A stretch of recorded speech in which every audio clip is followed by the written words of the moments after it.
I'm Andy Panko, owner of Tenon Financial. Welcome to Retirement Planning Demystified.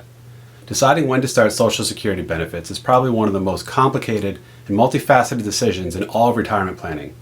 There are many moving parts to the decision, and the right start age for you won't necessarily be the right start age for someone else. I'm about to walk through the major things to consider when deciding when to start your Social Security benefits. And if you like this video, be sure to click the subscribe button below to see more videos like this. But before we start, remember this video is only general explanations and education. It's not specific tax, legal, or investment advice. Before considering acting on anything you see in this video, first consult with your tax, legal, or investment advisor. Social Security is an incredibly convoluted system with lots of rules, exceptions to the rules, and exceptions to the exceptions to the rules. In conjunction with this video, it will definitely be helpful to check out my other videos such as Introduction to Social Security.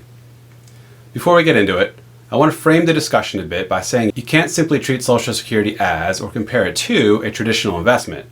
Social Security is much more like a pension or an annuity where it's guaranteed to last for as long as you do.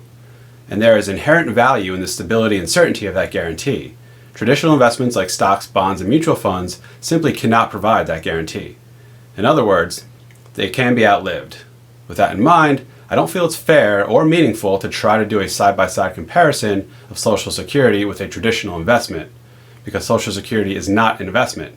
It's more of insurance, longevity insurance. I also feel you can't boil a Social Security claiming decision down purely to a mathematical break-even analysis, but the break-even concept can at least be one of your decision factors. For example, if you're single, you probably can start your decision-making process with a break-even. As you'll see in my other videos, you can start your Social Security benefits as early as age 62 or as late as age 70. And the longer you wait to start your benefits, the larger they'll be for life. For example, starting at 70 versus 62 means your benefit will be roughly 75% larger. But that means you'll be foregoing benefits for the 8 years between 62 and 70. Mathematically speaking, if you delay until 70, you'll hit the break-even point in your early 80s. That means by the time you're in your early 80s, the larger payments you will have received from 70 onwards start to more than offset the smaller payments you did not receive between age 62 and 70. And then obviously the longer you live beyond your early 80s, the more beneficial delaying to 70 will be, because you'll continue receiving larger payments than you otherwise would have. And it's important to keep inflation in mind. Social Security also has an annual inflation adjustment mechanism built into it. Therefore, the larger your benefit amount is in absolute dollars, the larger the dollar amount of inflation increases you'll receive. That's another reason to consider delaying your Social Security. So now, what if you're single with no dependents and have good reason to believe you won't live into your 80s? In that case, starting your benefits early could make a lot of sense. As an example, if you have a chronic medical condition or family history that leads you to believe you may not live past your 60s or 70s, then maybe taking Social Security as soon as you can is right for you. Whereas the break-even concept kind of makes sense for a single person with no dependents, you almost have to completely throw it out the window if you're married or if you have dependents who may be eligible for benefits off your Social Security record. For married couples, it's extremely important to consider the survivor benefits paid by Social Security.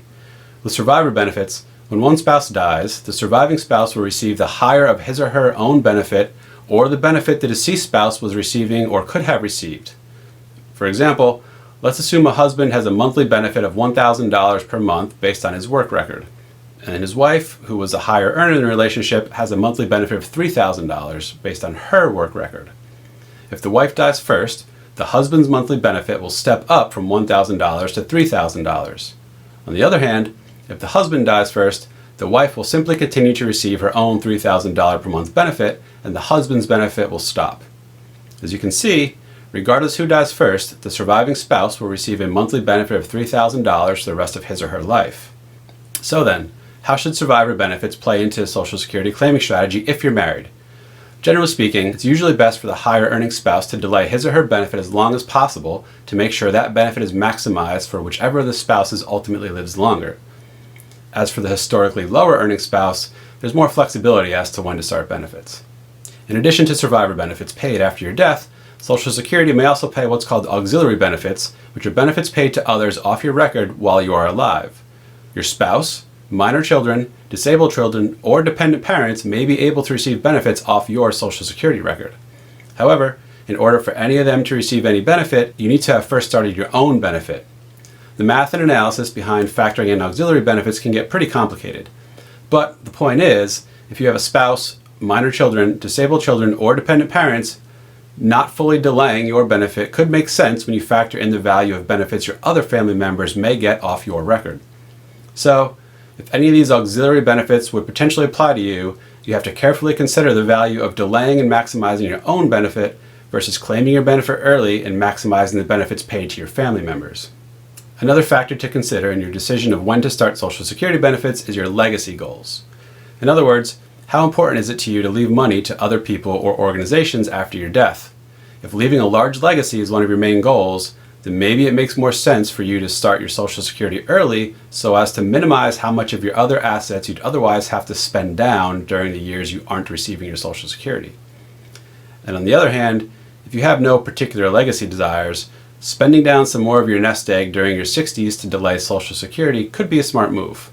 And speaking of spending down your nest egg, this leads me to the next major point to consider in your Social Security claiming decision: tax minimization. All things considered, Social Security is a fairly tax-favored source of income. At the federal level, no more than 85% of Social Security benefits are included in your taxable income. And at the state level, approximately 80% of states don't tax Social Security at all. For more information on this, see my other video, Are Social Security Benefits Taxable? That video walks through the process for determining how much of your benefits are included in your federal taxable income, and it also details the states that do and do not impose income tax on Social Security. So, how can you take advantage of the tax benefits of Social Security? Stick with me for a moment. If you're like most people and have the majority of your retirement savings in tax-deferred accounts like traditional 401ks, 403bs, IRAs, 457 plans, or the federal thrift savings plan, you'll eventually have a lot of taxes you'll have to pay on that money. Because in the eyes of the IRS, those accounts are not assets, they're income that has not yet been taxed. In other words, those accounts are partnerships between you and Uncle Sam, because every dollar you take out will be subject to income taxes. With that said, you want to try to take that money out when you're in the low tax brackets. That will help minimize how much of a cut Uncle Sam takes from each of your dollars. If you retire relatively early, like your late 50s or early 60s, you may be in really low tax brackets. As an example, assume you stop working at 60, which means your wages stop.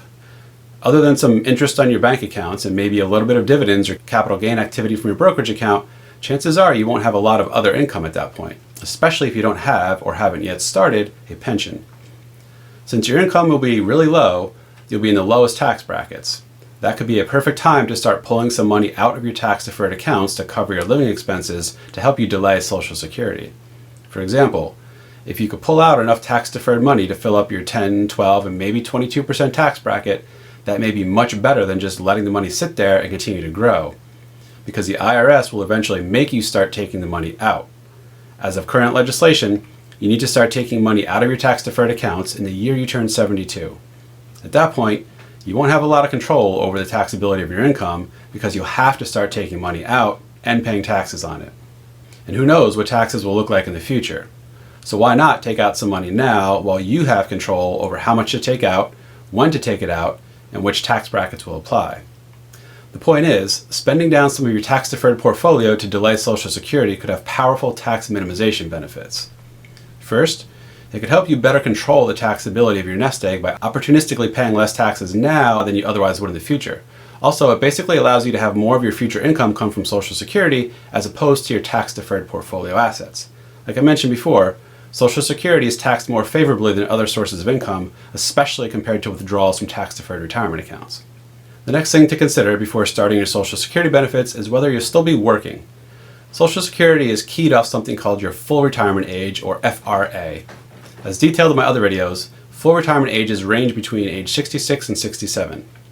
It's important to note that FRA has no meaning or relationship to when you actually stop working, if at all. Full retirement age is a term that only has relevance within the Social Security system. It's the age for which Social Security calculates your base monthly benefit. If you start your benefit before then, it will be reduced. If you start your benefit after then, it will be increased. If you will still be working or will have self-employment income when you plan on starting your benefits, pay attention here. There's something called the Social Security Earnings Test. The Earnings Test is a provision that may reduce your benefit if you're younger than your full retirement age and have earned income from wages or self-employment. As an example, in 2021, your benefit may start to be reduced if you earn more than about $19,000 for the year. The earnings test is an incredibly complicated provision of the Social Security system, and there are a lot more details to it than presented here. But for purposes of this video, the important thing to know is that if you plan on starting your benefit younger than your full retirement age, keep in mind your benefit may be reduced or completely eliminated if you'll have earned income from wages or self-employment. If the earnings test is going to impact you, it may not make sense to start your benefit before your full retirement age. The final point I'd like to make about deciding when to start your Social Security is that you should not pay attention to the noise, rumors, or rhetoric about the health of the Social Security system. Yes, the system is strained, and yes, it's projected the Social Security Trust Fund will deplete by 2035, but that doesn't mean benefits will stop.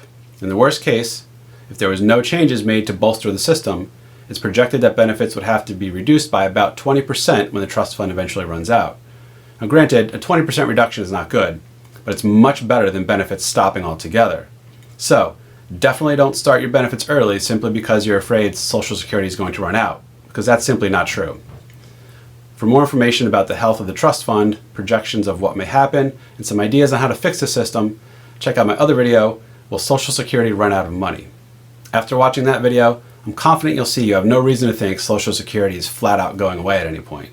Yes, your payment may potentially be reduced, or maybe more of your benefits will be subject to taxation, but these are far cries from the system drying up and disappearing altogether.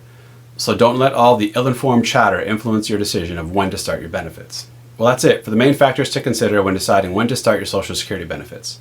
As you can see, there's a lot that goes into this decision, and it's definitely not an easy decision to make. If you knew with certainty when you'd be leaving this life, the choice would be a lot easier. But for better or worse, most people don't have that foresight.